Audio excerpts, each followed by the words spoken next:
श्रीमती प्रियंका गांधी वाड्रा। श्रीमती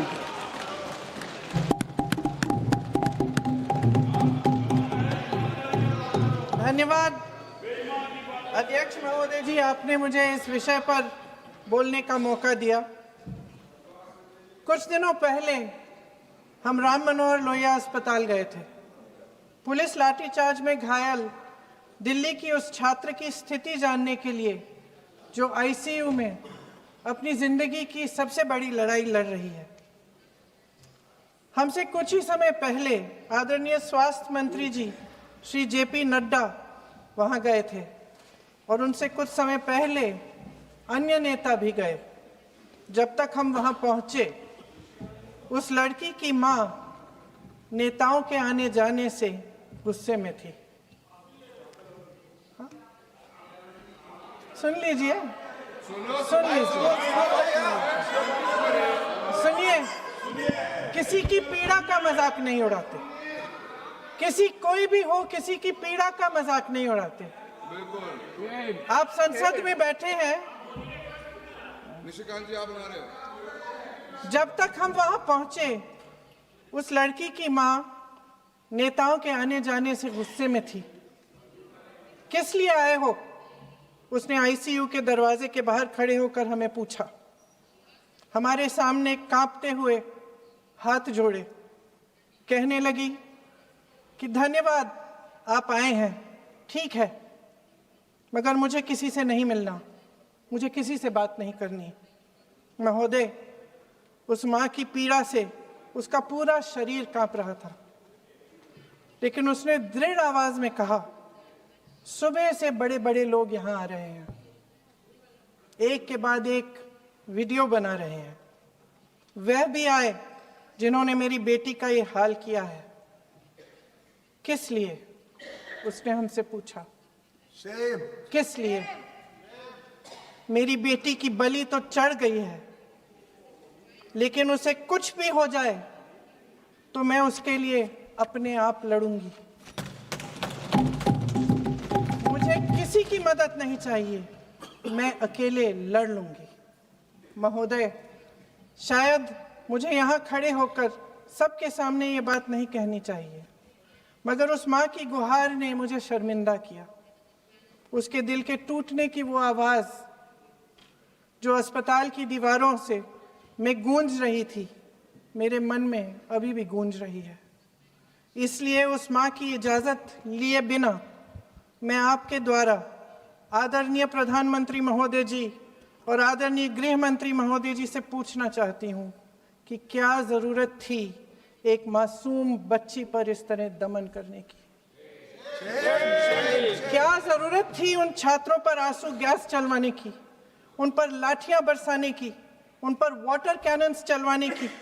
क्या ज़रूरत थी उन नौजवान लड़कियों को जलील करते हुए उनके कपड़े फाड़ने की, उनको बेरहमी से गंदी तरह पिटवाने की? देश के युवाओं पर पैलेट गन्स और AK-47 चलवाने की क्या आवश्यकता थी? क्या वे आतंकवादी थे? क्या आतंकवादी हैं? टेररिस्ट हैं? हाँ, कांग्रेस बोल रही है। हाँ, कांग्रेस बोल रही है। जवाब दीजिए, जवाब दीजिए। कांग्रेस बोल रही है, जवाब मांग रही है, जवाब दीजिए।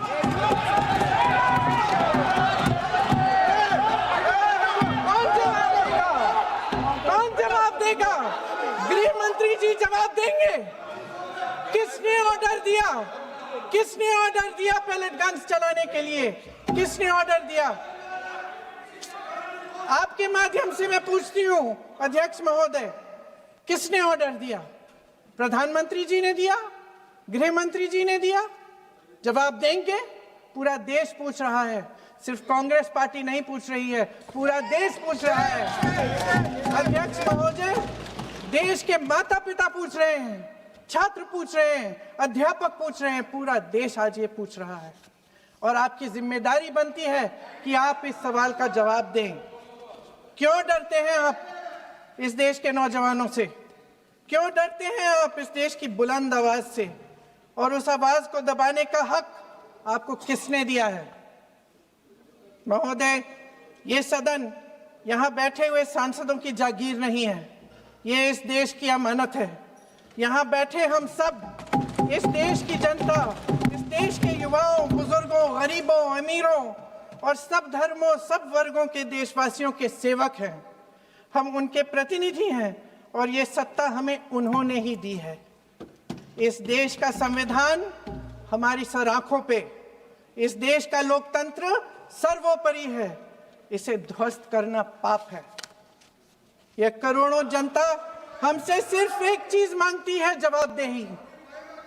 इंग्लिश में इसे अकाउंटेबिलिटी कहते हैं।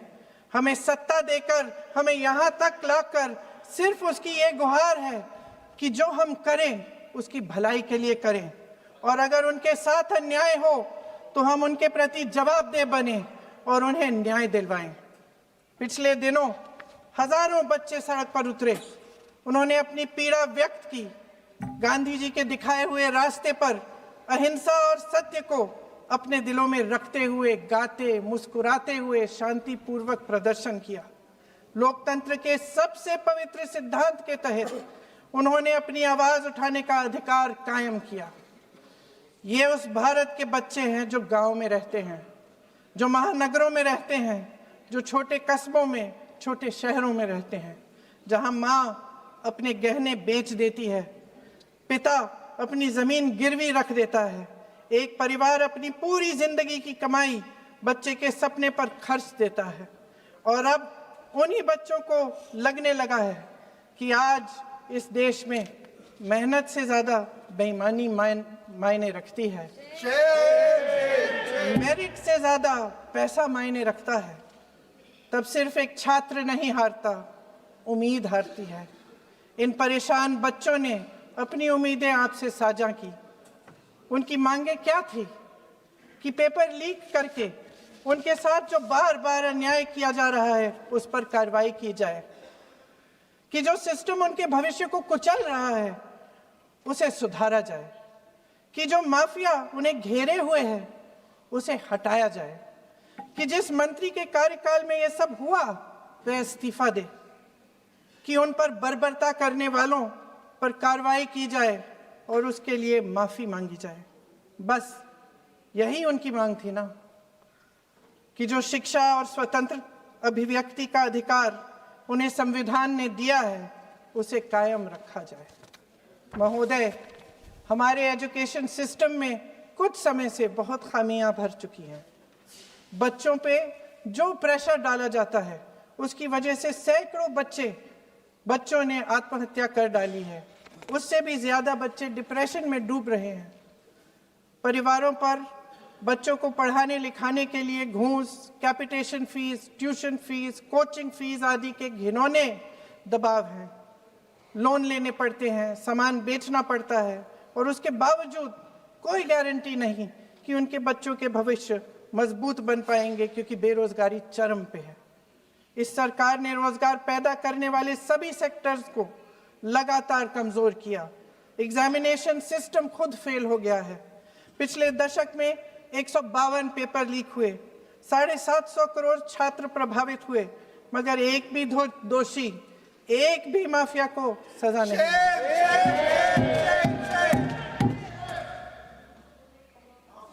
हमारे एजुकेशन में आरएसएस के प्रचारकों को भर भर कर उसे खोखला बना दिया है। जबरदस्ती एनटीए बनवाकर सिस्टम का केंद्रीकरण करके उसे और भी उलझा दिया। देश के कुल बजट में, हाँ जी जबरदस्ती, आपने अभी अभी सुना तमिलनाडु के हमारे साथी क्या कह रहे थे।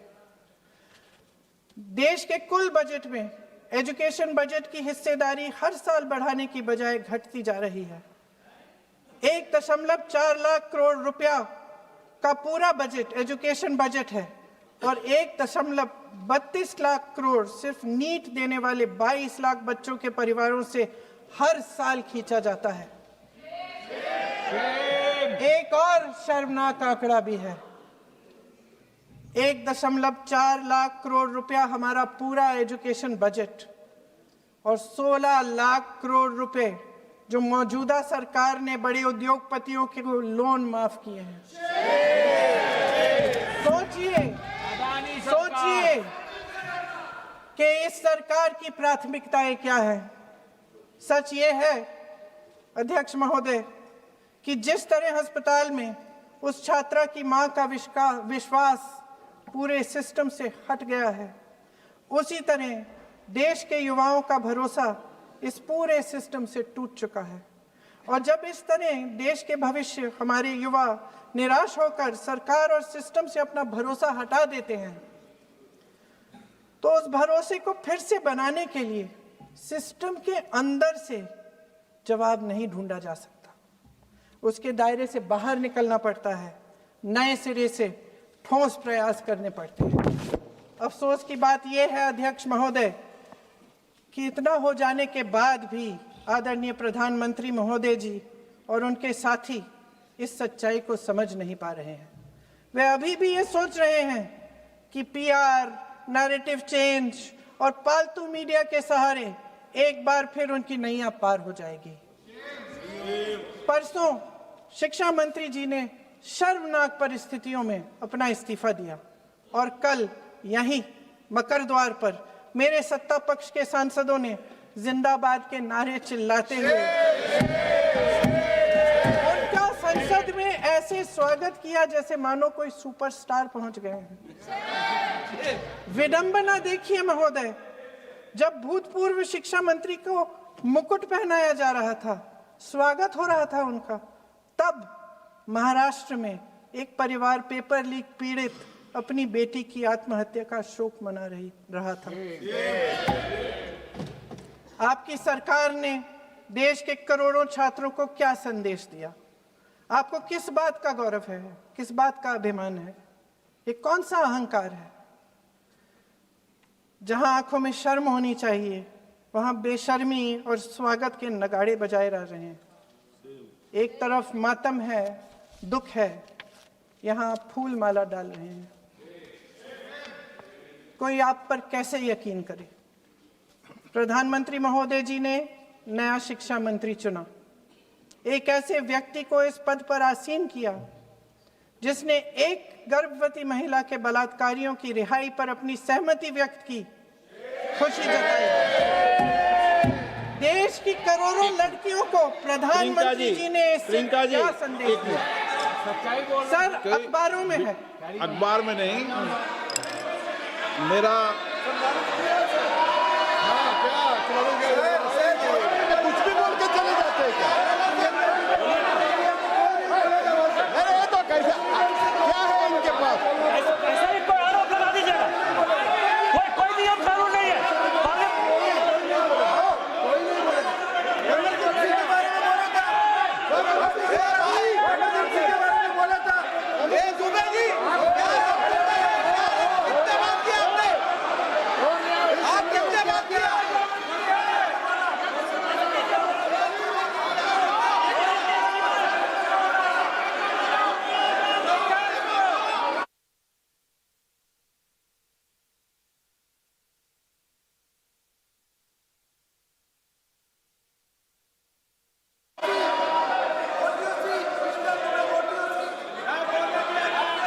अध्यक्ष महोदय जी, जो श्रीमती प्रियंका वाड्रा गांधी जी बोल रही थी, तो बीच में उनके वहाँ से भी टोका टोकी पहले भी हुए, हमारे यहाँ से भी हुए थे। अभी हम लोग तो शांति से सुन रहे हैं, लेकिन जो अभी अभी हमारे वर्तमान नए शिक्षा मंत्री को जो उन्होंने टिप्पणी की, कैरेक्टर असैसिनेशन है एक तरीके से संसद में, और इस तरीके के भाषा हम उम्मीद नहीं करते हैं। मैं इसमें प्रहलाद जोशी जी ने भी खुद कहा है, एक तो उन्होंने प्रियंका जी ने जो गलत बात कही है रिकॉर्ड पे, उसको रिकॉर्ड से हटा दिया जाए। दूसरा इस तरह का भाषा का इस्तेमाल ना करें। आपने डिबेट से पहले आपने अपील किया कि संसद में डिबेट का स्तर को नहीं गिराने चाहिए। उनके पार्टी के वो सीनियर लीडर है, वो पहली बार चुन के आए हैं, मगर उनके पार्टी में सीनियर है। जिम्मेदारी के साथ बोलना चाहिए। अगर पूरा ऑथेंटिकेट नहीं कर सकते हैं तो मैं ये मानता हूं कि उनको क्षमा मांगना चाहिए सदन से।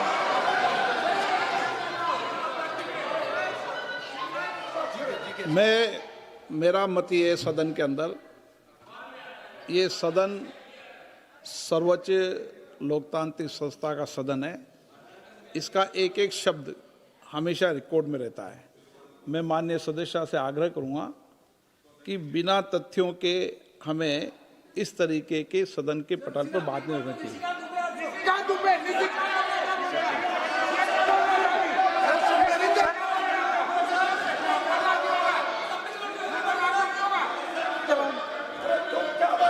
ये तो डिलीट कर दिया, लेकिन आगे भी वो भी डिलीट करा सर। ये तो निजी कान बोलता वो भी ये सीधे कान बोल रहा था, डाटा कर रहा था। सर जो प्रहलाद जोशी जी ने बिल्किस बानो के बलात्कारियों की रिहाई पर जो बयान दिए, उसका प्रमाण मैं आपको दे दूंगी, मैं भेज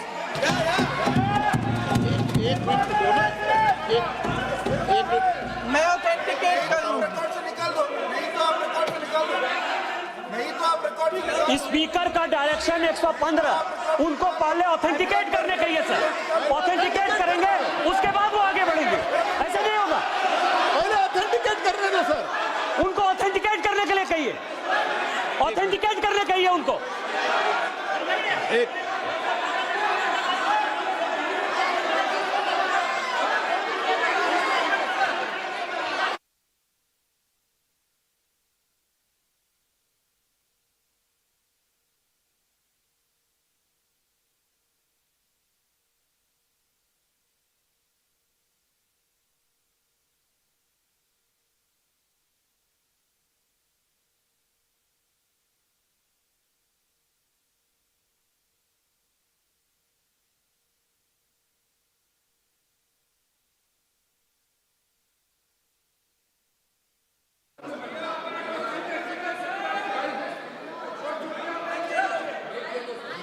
आप उनको बोलने दो, आप मत करो डिस्टर्ब। मैं एक विषय बता दूं, एक मिनट बताऊं।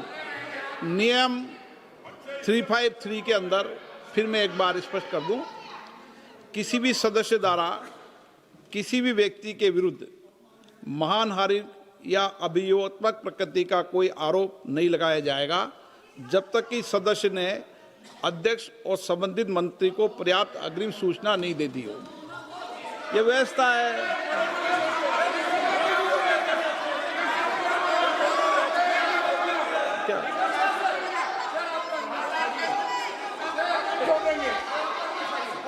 House, ma'am, the same house, Honorable Shrikant Bey told, still that is in the record about Indira Gandhi ji. Still that in the record. Still that in the record.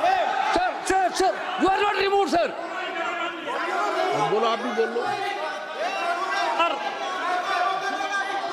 Sir, केसी वेणुगोपाल जी ने जो नाम लिया है और मैं नेहरू जी के बारे में जो बात कहा है मैंने सर, मैं उस पर कायम हूं और मैं किताब जो है ऑथेंटिकेट करने के लिए तैयार हूं। अय्याज थे नेहरू, अय्याज थे। मैं फिर दोबारा रिपीट कर रहा हूं, आई एम अगेन रिपीटिंग। यही फैक्ट है और वो किताब में ऑथेंटिकेट करके दे रहा हूं। I am authenticating that book.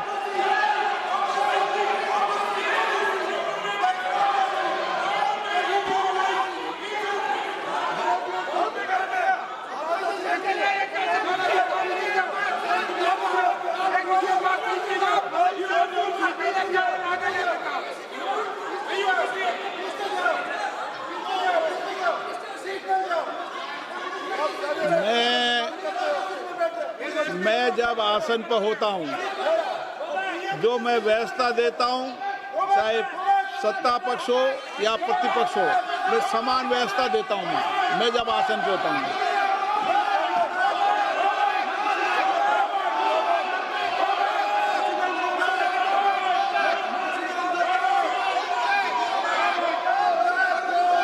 Please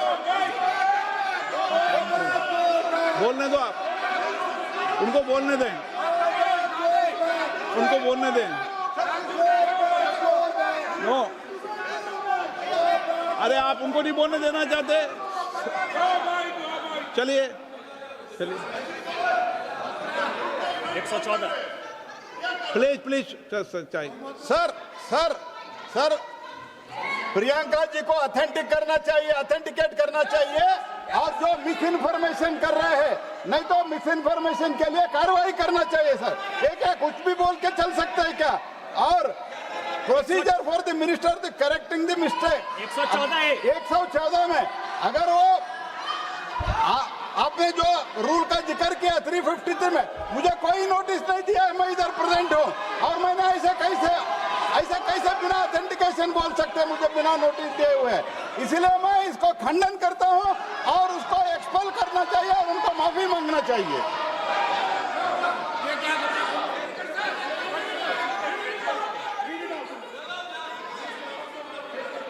नहीं, ये चैप्टर आगे नहीं बढ़ेगा सर। बिल पे केवल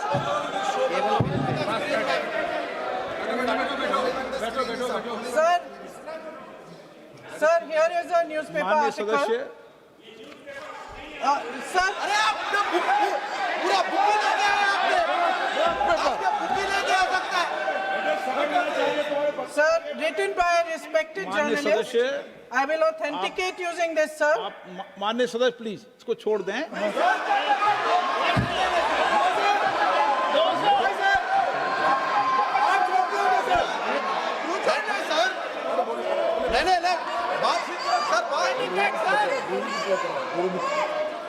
सर अगर जोशी जी अपने बयान का इस खंडन कर विधेयक रहे पर ही हैं क्या? चर्चा होगी। आप इस बयान का खंडन कर रहे हैं क्या नहीं, जोशी जी? माननीय से पूछेगा। सदस्य, मैं आपसे फिर आग्रह कर रहा हूं, इस सदन में इस विधेयक पर ही चर्चा होगी। फिर भी नो, ये विधेयक का विषय नहीं है। आप नो, आप बोलो तो विधेयक पे बोलो, ये मेरी अपेक्षा आपसे। प्लीज सर, कभी- छोड़िए, ये रख दो। इस विषय को छोड़िए।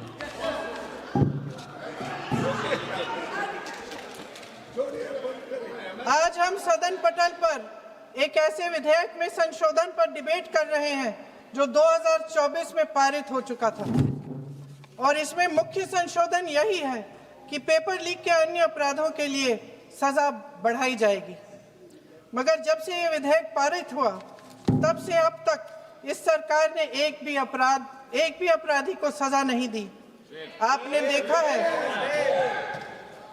आपने देखा है कि कल और परसों से फेस रिकॉग्निशन द्वारा प्रदर्शन करने वाले बच्चों के नाम और पते सार्वजनिक किए जा रहे हैं,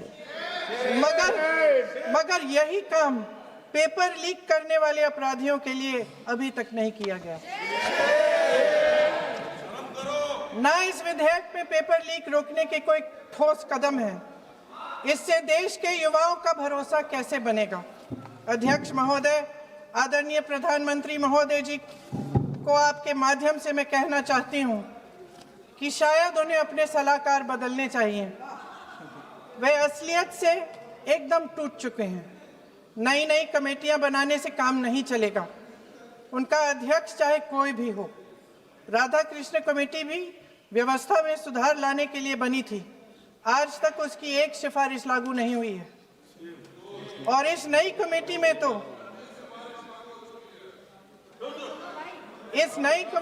तो एक एक्स-आईबी चीफ, फिर चिल्लाएंगे, एक एक्स-आईबी चीफ, एक आईटी कंपनी के मालिक और एक गौमूत्र के विशेषज्ञ भी हैं।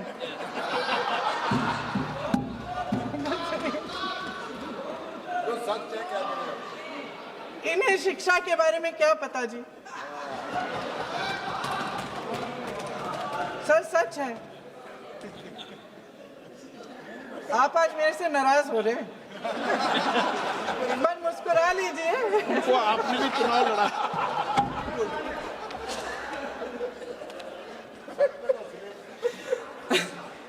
सर फास्ट ट्रैक कोर्ट्स का रिकॉर्ड पहले से ही बहुत खराब है। वैसे भी कल की सुनवाई में सीबीआई का वकील पेश ही नहीं हुआ। संसद में विपक्ष को दोषी ठहराने से, खोखले राजनीतिक खेल खेलने से काम नहीं चलेगा।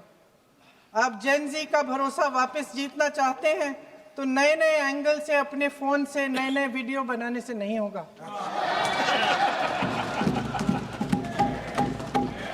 प्रधानमंत्री जी को कैमरे का एंगल नहीं, दिल का एंगल बदलना पड़ेगा। ये जेनरेशन जागरूक है, समझता है, झूठ पहचानने की उसकी अपार क्षमता है। इनका दिल और दिमाग जीतने के लिए आपको सच्चाई पर उतरना पड़ेगा। आपके शासन के चलते इस नौजवान पीढ़ी के साथ घोर अन्याय हुआ है, बर्बरता हुई है। इस सच्चाई को स्वीकार करिए। अपनी जिम्मेदारी से पीछे हटने से काम नहीं चलेगा। आदरणीय प्रधानमंत्री महोदय जी, आपको जिम्मेदारी लेनी पड़ेगी, ठोस कदम उठाने पड़ेंगे। शिक्षा विशेषज्ञों को इकट्ठा कीजिए, छात्रों, अध्यापकों, सभी स्टेक होल्डर्स को साथ लेकर, अन्य विचारधाराओं के थॉट लीडर्स के साथ गहरी चर्चाएं करवाकर एक नई शिक्षा प्रणाली तैयार कीजिए। मौजूदा नेशनल एजुकेशन पॉलिसी में 8 महीने तो एग्जाम चलते हैं, अध्यापकों को पढ़ाने का समय नहीं मिलता। सिर्फ आरएसएस के लोगों से भरने की बजाय सिस्टम को शिक्षित, एजुकेटेड, उन्नत और उदार दृष्टिकोण के लोगों से भी भरिए, जिनकी योग्यता सिर्फ उनकी विचारधारा न हो। रोजगार पैदा करने के सख्त कदम उठाइए, इस पर फोकस करिए। मेडिकल कॉलेजेस की संख्या बढ़ाइए, चिकित्सा शिक्षा का विस्तार कीजिए, ताकि ये बच्चे जो मेहनत कर कर के भी अपने भविष्य नहीं बना पा रहे हैं, एक उज्जवल भविष्य का सपना देख पाए। अध्यक्ष महोदय, छात्रों को सड़क से हटाया जा सकता है, लेकिन उनके सवालों को नहीं। हर लाठी जो किसी लड़की पर, किसी लड़के पर चली है, वे बच्चों की पीठ से ज्यादा सरकार की साख पर पड़ी है। देश के नौजवान न्याय मांग रहे हैं, भीख नहीं। वे यहाँ सरकार गिराने नहीं, अपना भरोसा बचाने के लिए आए थे। अध्यक्ष महोदय, आपके माध्यम से मैं सरकार को कहना चाहती हूँ, अपनी साख बचाइए, अपनी नीयत ठीक करिए, अपनी अकड़ का इलाज कीजिए, अपने वादों पर अमल कीजिए। आपके शासन में हमने बड़ी बड़ी चोरियां देखी हैं। चुनाव में वोटों की चोरी, राम मंदिर में चंदा की चोरी, आपके उद्योगपति मित्रों द्वारा देश की संपत्ति की चोरी, किसानों की जमीन की चोरी, लेकिन सबसे बड़ी चोरी, हाँ ठीक है, सबसे बड़ी चोरी तब हुई। कहिए, बोलिए।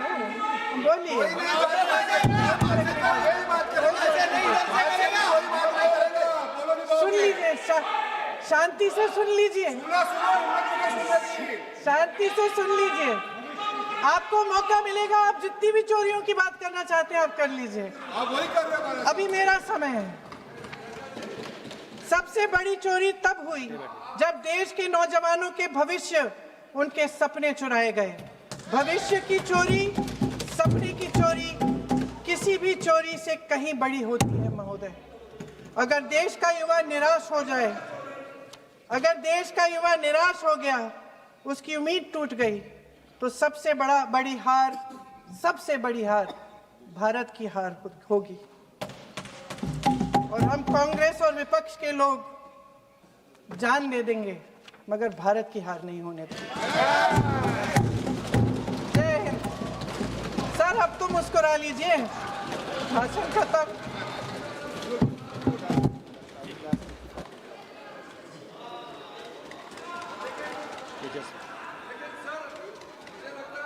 जी ने राहुल गांधी जी का स्पीच का चोरी कर लिया है, वो पूरा ड्रामा।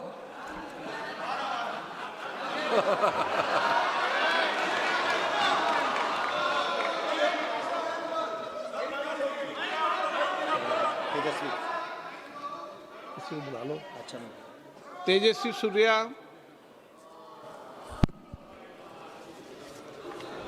धन्यवाद स्पीकर सर।